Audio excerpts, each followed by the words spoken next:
hello, hope everyone is okay. Don't forget, do like and subscribe the video. This is a bit of an interesting one where we look at the history and the contemporary both, because I believe it's a very important message to get out there. So do please share this with other people, because our democracy and our futures depend on it. Let's take a look. Well, ladies and gentlemen, let us speak plainly. A man called Shahid Butt has put up his name for election in Birmingham in the Spark Hill area. A man who 27 years ago was arrested in Yemen with a suitcase full of C4, a map of British targets and orders from Hookman himself, Abu Hamza. Convicted, sentenced to 5 years, released, now running for a council seat. Now, I take this information from many of the news reports online, so bear with me. Now, he's not hiding it. He's proud of it almost. That is not a footnote.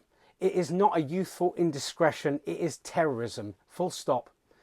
We have allowed a convicted terrorist to stand. Let that sink in for a minute.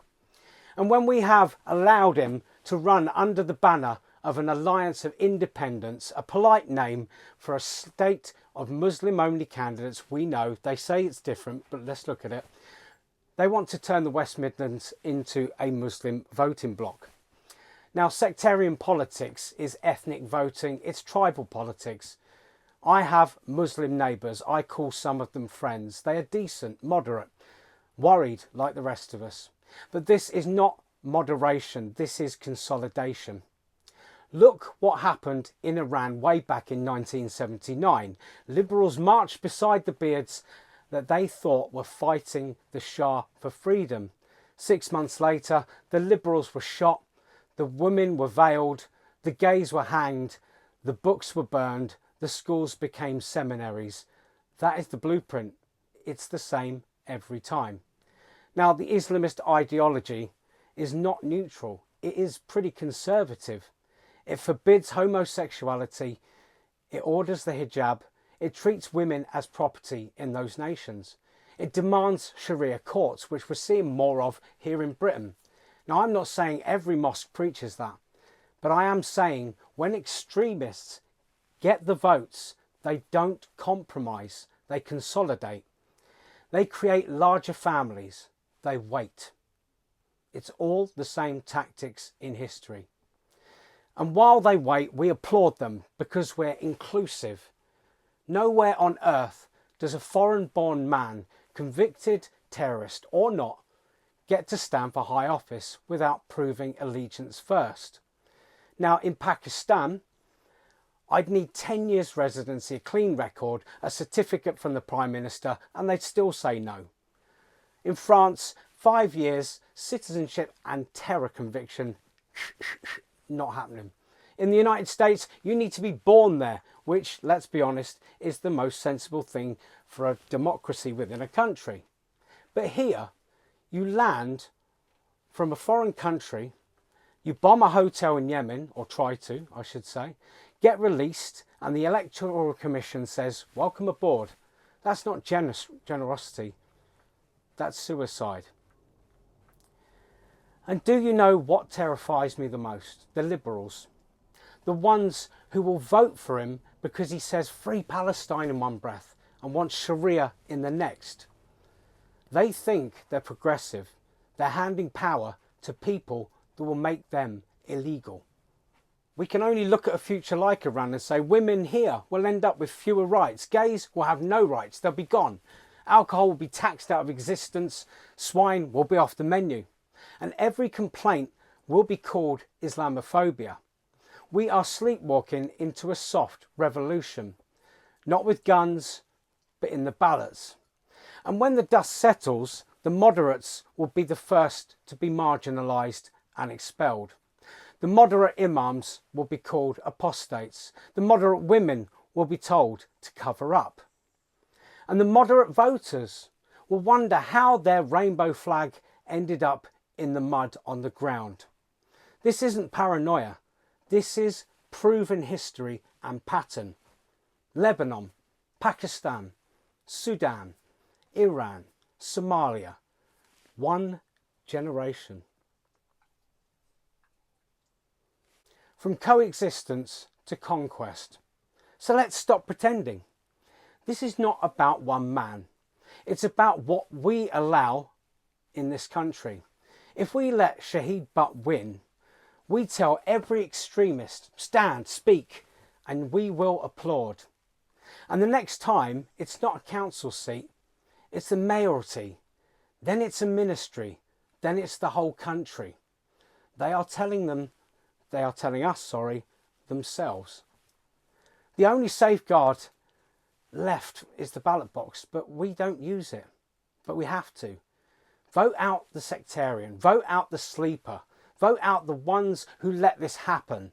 Because if we don't, the next vote won't be free, it will be under fatwas, not flags. And no one will be listening to the Liberals then, because they'll be too busy explaining why they cheered the hangman. Now, Shahid Butt didn't act alone in Yemen. He was part of a group of 8 Britons, mostly young men from Birmingham, arrested in 1998 on charges of plotting to blow up the British consulate, a church and a hotel full of Western tourists' innocents. The court heard they were sent by Abu Hamza, as we know, that hook-handed preacher who ran the Finsbury Park Mosque as a jihadist hub. Butt was convicted. It was a conspiracy. It was to cause destruction. Armed groups and weapons were in possession. 5 years served in full. Now, he says it was all planted evidence, torture, innocence. The Yemeni judges didn't buy it. Now in 2026, he's not running solo. He's on a slate called the Independent Candidates Alliance. Coordinated, pro-Gaza, Muslim-led. Multiple candidates in Birmingham wards, all from the same community, promising to unite Spark Hill, push back against the so-called far right. But the far right is all of us just wanting traditional ways of living. But the unity they're building isn't for everyone. It's block voting. Turn out the Pakistani heritage vote. That's what they're trying to do. 2/3 of Spark Hill. Flood the ballot with aligned independents, flip seats from Labour. No manifesto, no liberalism, no talk of women's rights. Just community and Palestine. And when that community wins, the pattern is clear. They start with local councils, prayer calls, halal mandates, gender segregation in schools. Then they push for Sharia. They will demand it. Iran did it in '79. Liberals marched, then watched the veil become law. Pakistan's blasphemy laws started small, and now they kill people over it. These aren't moderates. They're the ones who see power as a right, not a responsibility. They want control of the streets, schools and families. Women second, gays silent. Dissent labelled as Islamophobia. Butt's past isn't a bug. It's the future. It's the feature. He learned in the 80s fighting skinheads with Lynx gang fists. He learned in Bosnia and Afghanistan with foreign fighters. He learned in Yemen with Hamza's network. Now he's learning democracy, how to use the ballot, to install the same ideologies that once needed bombs. Wake up. This isn't inclusion, it's infiltration, and once the doors close, they don't open again. All the time, he attends Palestine marches, encouraging the youth to fight, knock the teeth out, don't be friends with Christians or Jews, stating that Islam is not a pacifist religion, so fight and learn, while Islamists are preaching a religion of peace. Contradictory? It's a dangerous time for any community to back a candidate such as this, even those in his own community. Someone who wished death on the innocent and has no place within the seats of power in a democracy, especially not in Britain. So thank you very much. Do like and subscribe. Keep checking back for more videos. Turn on the notification bells and I will catch you in the next one. Thank you.